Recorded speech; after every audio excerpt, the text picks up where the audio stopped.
ఈరోజు మీలో చాలా మంది చాలా అవసరాలు కలిగి ఉన్నారు, చాలా అక్కర్లు కలిగి ఉన్నారు, కొన్ని విషయాలు జరగాలని ఎదురు చూస్తూ ఉన్నారు, కొన్ని కార్యాలు అలా ముందు పెట్టుకొని వాటి నెరవేర్పు కోసం తహతహలాడుతున్నారు. కొంతమంది తల్లులు తమ పిల్లల్ని రక్షించుకోవాలని ఆశపడతా ఉన్నారు, తమ బిడ్డలకి మంచి ఉపాధి దొరకాలని ఆశపడతా ఉన్నారు, తమ పిల్లల ఫ్యూచర్ బాగుండాలని ఆరాటపడతా ఉన్నారు. అలాగున కొంతమంది పిల్లలు తల్లిదండ్రుల్ని మేము క్రమంగా చూసుకోవాలని ఆశపడతా ఉన్నారు.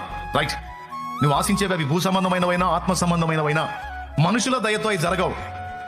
దాని అంతటికంటే ముందు దేవుని దయ మనకు కావాలి, పైనుండి మనకు సహాయం రావాలి. పైన ఉన్న వాడికి మన మీద కనికరం పుట్టకపోతే భూమి మీద ఏ మనుషునికి మన మీద కనికరం పుట్టదో, దయ పుట్టదో.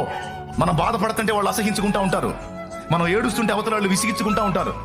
పాపం ఈ అనుభవాలు మీకు తగిలే ఉంటాయి. మనం కన్నీరు మున్నీరు అవుతుంటే అవతల వాళ్ళకి పెద్ద శోధనలా ఫీల్ అవుతారు.